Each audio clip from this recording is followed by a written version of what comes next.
Allora, cari telespettatori, rieccoci insieme, siamo in diretta con i nostri ospiti, affrontiamo il problema, l'emergenza del momento come tema di attualità e di approfondimento, guardandolo con la lente di ingrandimento del territorio naturalmente. A livello nazionale se ne discute ampiamente, a livello internazionale giovedì verranno prese delle decisioni importanti sul tipo di politiche da adottare per quel che riguarda gli sbarchi o ancor prima gli imbarchi. La Germania si sta pronunciando, si sbilancia appunto in questo senso anche la Merkel, così sembra. L'Europa non può più restare a vedere, ma vediamo quel che succede al di là delle parole, di quel che viene detto eccetera sul territorio, la effettiva capacità di assorbimento in condizioni decenti, umane negli ambiti territoriali, quindi della nostra regione. Abbiamo qui con noi in studio per parlarne Alain Luciani, capogruppo e consigliere comunale a Padova. Sì, grazie di essere qui con noi, e poi abbiamo anche Roberto Tuminetti, operatore sociale, grazie anche a lei. Stiamo aspettando anche il vice sindaco di Cadoneghe, speriamo che ci raggiunga presto, e vediamo un po' di analizzare la situazione. Con lei Tuminetti, come operatore sociale, vogliamo vedere dentro come si svolgono certe dinamiche, come viene gestita e le difficoltà che avete. Giustamente parlavamo prima fuori onda, anche il consigliere dice: sono curioso ma con interesse positivo di capire effettivamente le oggettive difficoltà, perché poi fare proclami è facile, poi operare concretamente è tutta un'altra questione. E naturalmente ci sono anche delle garanzie che devono essere date a queste persone, cioè non è pensabile che arrivino e restino 2 giorni caricati in un pullman come è successo.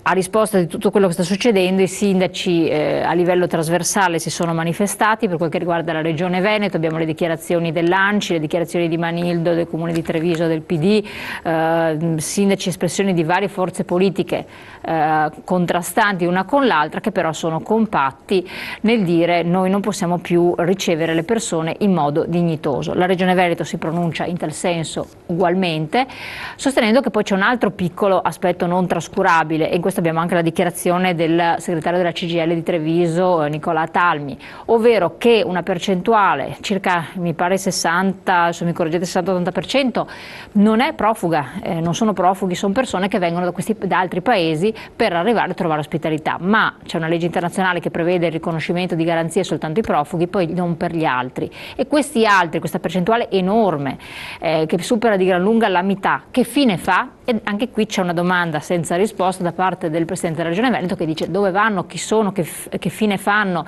dove spariscono? Tenendo conto che molte volte quando arrivano questi pullman e ci sono le strutture di ospitalità, le stesse forze dell'ordine, abbiamo raccolto le dichiarazioni, dicono che sgattairano via. E allora c'è una situazione che non è più sotto controllo. Vediamo un po' di capire insieme. Cominciamo dall'amministrazione comunale, poi andiamo a operare concretamente sul territorio per capire cosa fate anche voi, eccetera. Cosa sta succedendo? Comune di Padova, il sindaco Bitonci, che vabbè, peraltro ha ricevuto un ottimo consenso dalle quelle che sono le classifiche, no, del Sole 24 Ore, quindi una bella soddisfazione per i pochi mesi di amministrazione. Sì. Che posto siete? Beh, siamo primi nel Veneto. Settimi alla classifica nazionale di gradimento. Quindi significa che comunque la politica del fare è quella che poi paga. Un amministratore deve fare, non deve fare politica sempre e solo politica, ma deve saper fare, deve saper dare delle risposte ai cittadini, e quindi se oggi fossimo andati al ballottaggio probabilmente non ci sarebbe stato nemmeno bisogno del ballottaggio, ecco, questo era il senso. No, sul discorso dell'immigrazione, un dato statistico che vale su tutti, cioè del perché non c'è più posto. Non è che non c'è più posto perché all'improvviso i cittadini veneti, le associazioni non hanno più voglia di fare il loro lavoro, non hanno più voglia. Ricordiamo che i veneti sono primi in Italia per la solidarietà, il volontariato, per essere quindi generosi. Da sempre lo sono stati e da sempre lo dimostrano, fatto da tanti sacrifici di volontari che tutti i giorni si impegnano per gli altri, appunto, e spendono il loro tempo, le loro anche risorse per gli altri. Il problema è semplicissimo: il Veneto ha la densità di abitanti più alta d'Europa. Se voi andate a Parigi, hanno una densità di abitanti che è inferiore a quella che ha il Veneto. Allora, se noi facciamo anche solo un calcolo statistico, ci rendiamo conto che posto non ce n'è più. Perché non è da oggi che i cittadini, gli immigrati arrivano in Veneto. Ormai sono quasi 20 anni che molti cittadini da paesi appunto limitrofi come erano l'Albania all'epoca, poi la Romania e via via si recano in questo, ma finché c'era lavoro si poteva anche dire benissimo, c'è posto, andiamo avanti. Oggi purtroppo, è un dato di fatto, la crisi economica e le ristrettezze economiche di tutte le amministrazioni non permettono più di avere e di dare una dignità a queste persone che arrivano, che cercano di avere una possibilità nella loro vita e quindi non ce n'è più per nessuno. Ricordiamo i dati statistici che ormai oggi un italiano su 4 è considerato povero.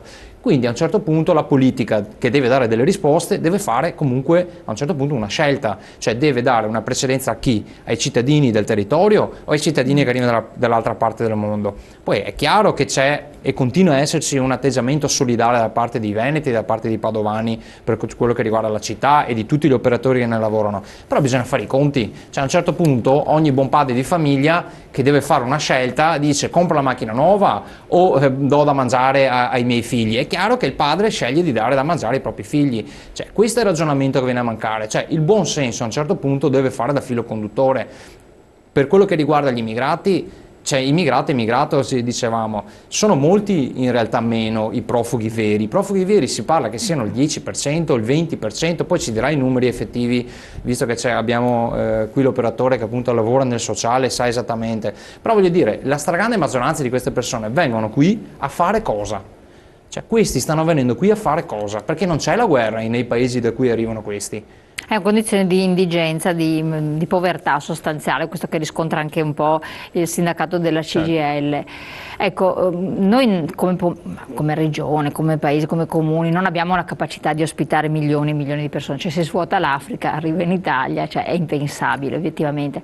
E c'è l'altra componente che secondo me va affrontata, che penso che anche voi abbiate che riscontriate, è l'aspetto umano, sia vostro di operatori, di riuscire a fronteggiare questo con magari pochi mezzi, adesso ci racconterete che cosa disponete, ma anche la sensibilità sociale delle persone. Si arriva all'integrazione fino a un certo punto, poi si rischia che già c'è rabbia generale per varie situazioni, mancanza di lavoro eccetera, monti anche forme di odio giustificate, inammissibili, che però nelle difficoltà si sa cosa succede, nel disagio generale si sa cosa succede. Cosa vi trovate a fronteggiare voi? Ma io non vorrei dire delle cose, come dire, purtroppo sono un po' di tempo che ascolto trasmissioni televisive, vedo post sui social network che danno come dire, una manifestazione fortemente mediatica di quello che sta succedendo in questo periodo. Dico una cosa grossa ma supportata da dati. Tra il 2009 e il 2011 ho davanti, adesso è arrivato anche Gastaldon, ma ho davanti l'esponente leghista e quindi cito i dati dell'epoca, il ministro Maroni fece un decreto flussi da 80.000 persone per lavoratori stagionali. Gastaldon PD però? Sì. PD, ok, certo. se no. Poi fece un decreto flussi di nuovo nel 2010 per lavoratori tradizionali, una serratoria badanti da 350.000 persone sempre all'inizio del 2011 e poi gestì l'emergenza Nord Africa con dei numeri effettivi, solo con 45 euro al giorno anziché 35 date alle cooperative sociali che effettivamente ci guadagnavano di più prima, per i 65.000 persone che sono arrivate già con la primavera araba nel 2011. Ora, facendo i conti, fa 550.000 persone. Noi l'anno scorso abbiamo avuto 170.000 sbarchi e si sono fermate in Italia 60.000 persone. Perché?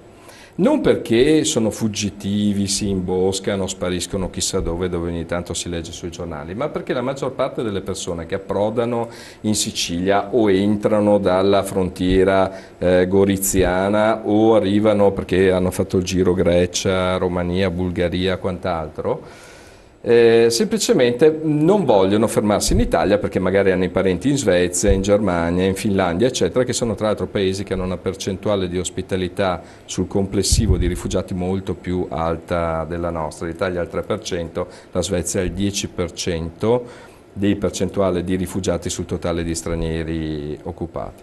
Quindi il nodo principale è, stiamo parlando di un'emergenza mediatica. La differenza tra quello che succedeva 7-8 anni fa e quello che succede adesso e che oggi, grazie devo dire anche alla Bossi-Fini, che ha istituito il sistema di protezione ai richiedenti asilo e rifugiati nel 2002, oggi c'è un sistema che rispetto alla persona che sbarca in Italia e chiede asilo politico, c'è un iter da compiere per capire se questo è un clandestino o una persona che ha titolo per avere protezione internazionale, perché non lo decidiamo né io, né Luciani, né Gastaldon, lo decide una commissione, che adesso sono state moltiplicate per accelerare l'iter, che dice questo signore che viene da Afghanistan, Iran, Iraq, Siria, Pakistan, eccetera, effettivamente ha una storia, delle testimonianze, porta con sé delle testimonianze, dei documenti che fanno sì che no, sia ma infatti, credibile. ma io i dati che ho dato prima riportati sul Corriere erano proprio relativi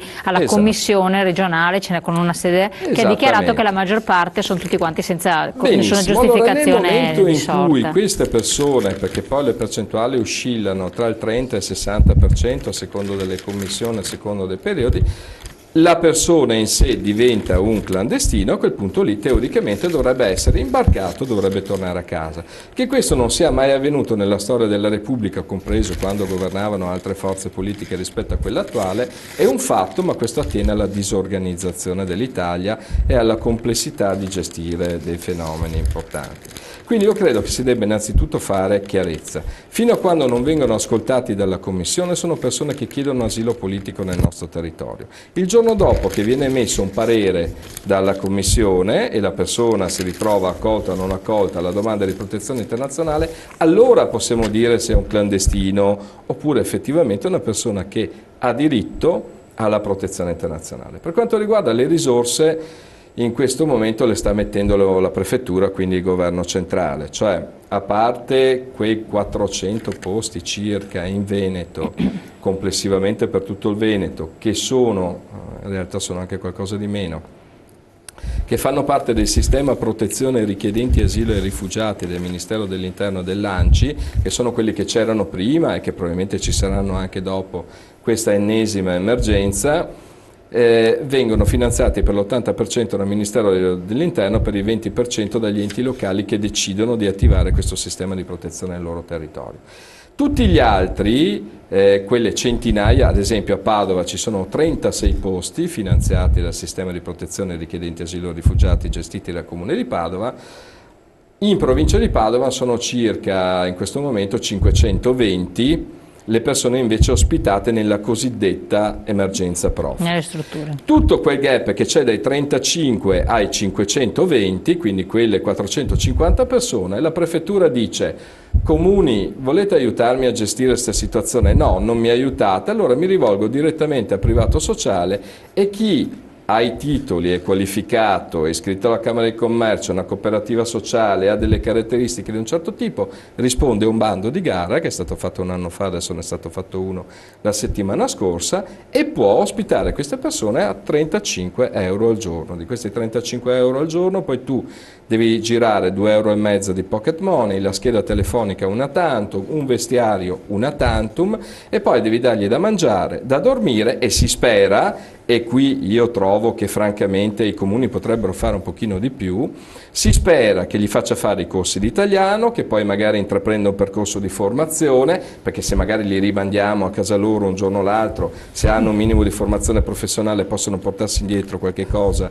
di utile e fanno il loro lavoro. Altri invece si intascano la maggior parte dei soldi che viene messa a disposizione e come dire, fanno politica di bilancio fondamentalmente. Ma questo è un controllo che secondo me deve appartenere al territorio, perché come al solito, come in tutti i campi, dalla politica al giornalismo al privato sociale, ci sono i cialtroni e ci sono le persone per bene. Ci deve essere qualcuno che verifica, che controlla e che fa coordinamento sul territorio. Questo, Mirko Gastaldon è arrivato, vice sindaco del comune di Cadoneghe. Il comune di Cadoneghe, io ho citato diversi comuni, conoscete i dati, tra l'Anci, poi Vicenza, Treviso, Guida PD, tutti quanti no. Sentivamo l'osservazione di Tuminetti come operatore sociale, abbiamo sentito prima che le arrivasse anche la posizione, la conosciamo, la posizione della città di Padova. Esatto, per quel che riguarda invece voi? Siete coinvolti, comunque siete della cintura in qualche modo? Quindi... chiarezza, perché a volte la stampa semplifica con un facile no o con uno scontato sì da parte del centro-sinistra. Non c'è un no da parte degli amministratori, questo vorrei sottolinearlo. Ci sono però delle modalità da seguire, perché l'accoglienza è nostro, diciamo, un nostro dovere per rispondere a quelle che sono delle emergenze umanitarie come quelle che vediamo quotidianamente. Il vero problema è che queste devono essere accompagnate con cosa? Innanzitutto con un progetto che sia di integrazione, perché non vogliamo delle persone che alloggino e non si sappia neanche qual è il loro compito giornaliero, qual è il loro percorso di integrazione. Secondo, che ci sia un accompagnamento economico che c'è, ma deve essere sufficiente questo per, come è stato poc'anzi detto da Tuminetti, che porti alla formazione anche professionale, la conoscenza dell'italiano, perché non vogliamo che ci siano delle persone che siano al nostro territorio avulse da quella che è la conoscenza del territorio stesso. Terzo, ma sono disponibili, cioè, ma esistono questi corsi? Faccio un esempio, noi l'abbiamo già fatto in passato. Terzo, ci sia il coinvolgimento del privato sociale, perché tutte le associazioni del territorio devono essere coinvolte, altrimenti l'opinione pubblica porta a dire queste persone non le vogliamo, ed è brutto. Noi vogliamo invece fare un percorso che sia di accompagnamento e anche conoscitivo. Ultimo, ma più importante, che ci sia la soddisfazione di quello che è stato l'accordo 10 luglio 2014, dove in conferenza Stato-Regioni, firma dell'assessore Coletto, Lega per quanto riguarda la Regione Veneto, il piano di accoglienza diffusa. Cosa significa? Significa che 579 comuni suddividono l'accoglienza tra tutti loro a seconda delle capacità. Significa che il comune di Cadone, così come il comune di Padova, si fanno parte attiva perché abbiamo sottoscritto questi accordi a livello nazionale. Diceva bene il presidente della regione Friuli Venezia Giulia ieri, la Serracchiani, io mi sono fatta carico del problema, da me non sentite perché ho programmato la possibilità di accogliere queste persone nel territorio in modo diffuso, quindi 2 in un comune, 3 in un altro, e se sono così pochi è controllabile il loro percorso di integrazione. Ma faranno tendopoli però? Anche. No, ecco, è questo che bisogna evitare ed è il motivo per cui alcuni sindaci, a mio avviso in modo corretto, hanno detto no, non si può prendere 400 persone e metterle in un posto, perché lì significa creare insicurezza, impossibilità di entrare, percorsi non guidati alla conoscenza della lingua o alla professione. Ecco, io vorrei, senza far polemica alcuna, evidenziare che questa è la conseguenza dei no della Regione, perché se tu firmi un accordo il 10 luglio 2014 e dopo tu e i tuoi sindaci, come si presenta e si sapeva che si presentava l'emergenza, dici no a prescindere, significa che il cerino a qualcuno rimane in mano. Qual è la cosa più semplice da fare? Prendere una caserma dismessa, un campo, comunque una realtà attrezzata e fare una tendopoli. Questo non si vuole. Che per il Friuli sembra lo vogliano fare i tendopoli, perché il Veneto ha detto no. Sì, allora i prefetti giustamente vanno in una certa direzione. Noi in passato abbiamo fatto un piano di accoglienza nella nostra realtà, 5 persone, le abbiamo accompagnate, 4 di queste dopo 1 anno e mezzo sono andate in altra parte in Europa, uno di questi addirittura si è iscritto all'università, è un ragazzo molto bravo e sta studiando, quindi un percorso lo si deve verso queste persone che cercano un'integrazione e una realtà migliore rispetto a quella da cui scappano. Invece gestire l'emergenza con tanti no da parte di qualche amministratore leghista, la regione in primis, che ricordo ha sottoscritto e accettato questo piano di integrazione diffusa, quando loro non diciamo, danno seguito a quelli che sono accordi che hanno sottoscritto, per gli altri comuni diventa un problema, che quindi non hanno risposto